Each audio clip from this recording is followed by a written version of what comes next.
welcome to Dr. Mix! Today I'm going to explain to you how to replicate the famous Blade Runner brass sound by Vangelis. Today I'm going to show you exactly how to do it on a Moog Muse. How you doing, Louis? I'm good. Good to see you. I see him every day. Let's start from the beginning. There is a specific thing that this Blade Runner sound does, which is some kind of phasing thing. I don't know if you can recognize it. Let's listen to it actually, quickly.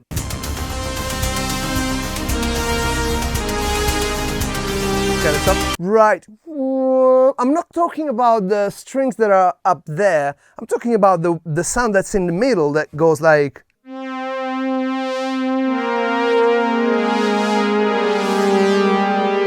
Right? Yeah, that sound. I will start with an initialized patch that sounds like this. Let's just have sustain. Woo! So here we got controls for Oscillator 1 and Oscillator 2. Oscillator 1 turns out it's just a simple sawtooth, yeah? A little bit of attack on the VCA. Bit of decay, sustain, and a touch of release. So it's a pad. So what makes it brassy? Of course, we have a filter that's happening, right? We got this low pass filter, right?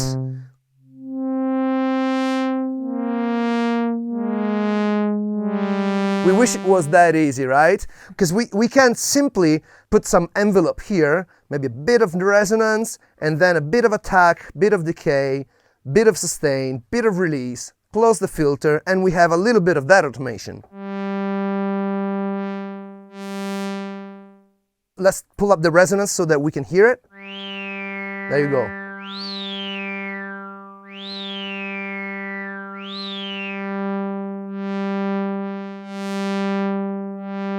Right, but also there is another component to this because there is a little bit of high pass filter, we think. Yeah, we think. We think. Right? So all I need to do is put a decent amount of envelope, a bit of resonance.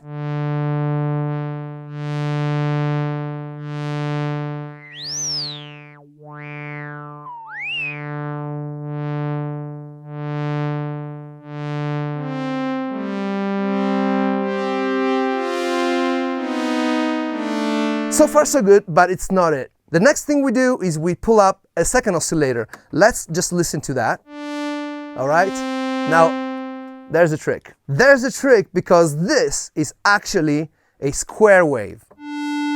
Yeah? And this square wave has a pulse width that can be determined with this knob right here. All right? Now check out what happens if I am all the way to the left. So that sort of modulation is what I believe makes this sound very special. When you mix it up with this other, the result is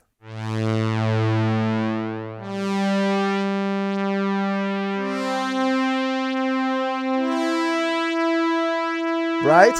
Yeah. Now, what we want to do is we want to automate this in two different ways. We want to give it a little bit of LFO so that it naturally does it by itself. So we will go to Assign, Control. We have the low LFO 1. We're going to assign it to the Oscillator 2 pulse width. And we're going to go like that.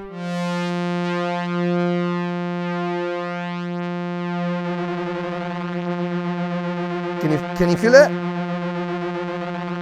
If I go with a lot of modulation, it will get to the point, you know what, let's listen to just Oscillator 2. There you go.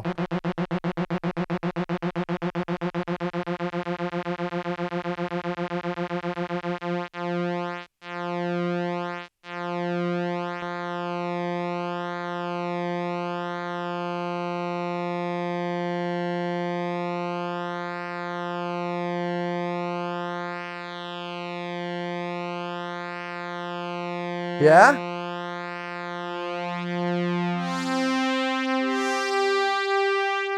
Right? We're getting close now.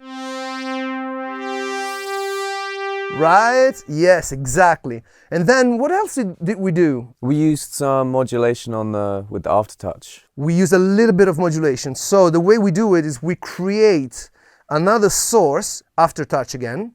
Aftertouch, we get to route it to Oscillator 2 width. So, yeah, like that. So that once we push the fingers down,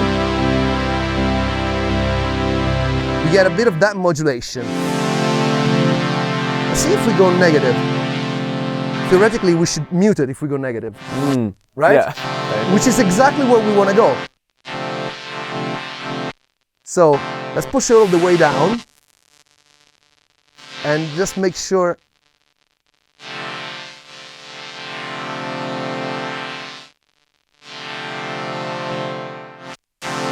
Still there. Yeah. Right? And in order to make it smoother, the function source, right? The slew. The slew basically allows us to smooth the curve, to make it basically a bit slower. Yeah. Right? So that when we go, it's not, but it's slightly slow.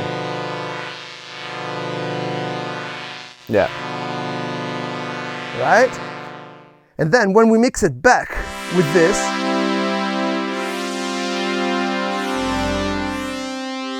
also we want to assign a little bit of Aftertouch as well to the filter, right?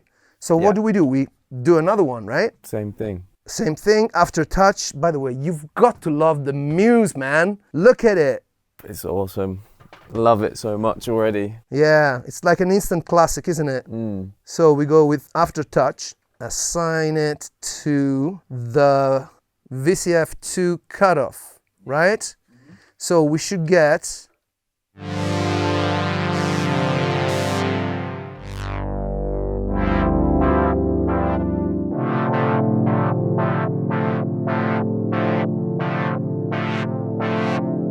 and again, we want to use some slew. Is that what we call it? Slew. Yeah. To just make it a little bit less hysterical. Yeah.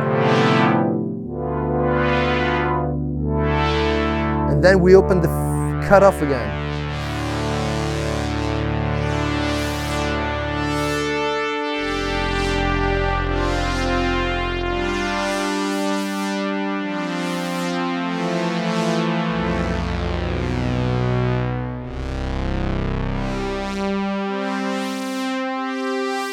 Right? Okay, we also have a little bit of oscillation in all of that. On the pitch. On the pitch. Yeah. So what we decided to do is we went for some oscillator power here.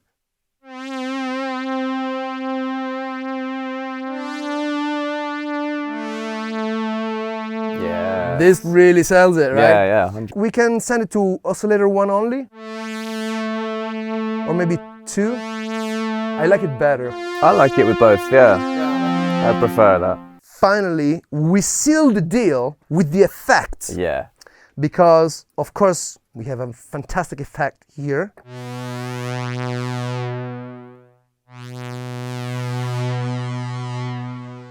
On the effect, what we want to do, we set it at 16 bits. Yeah. Because we like that. And then the character filter, it's off.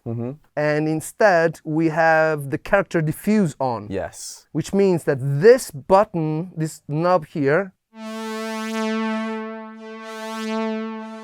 gives us a nice, gorgeous, infinite reverb, apparently.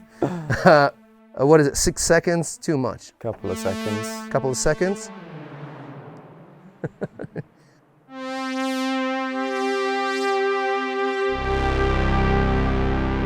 It's good. It's good.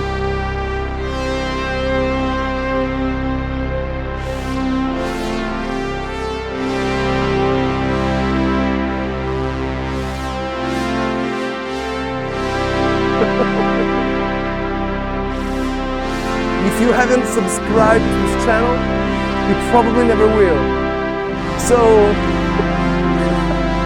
goodbye, I'll see you next time. Come on, you've got to subscribe. Louis, tell them. You have to. It's that simple. It's that simple. It's almost mandatory. No, Yeah. for real, it really helps this channel a lot. I hope you learned something from this. Yeah. I know I did. Production mix.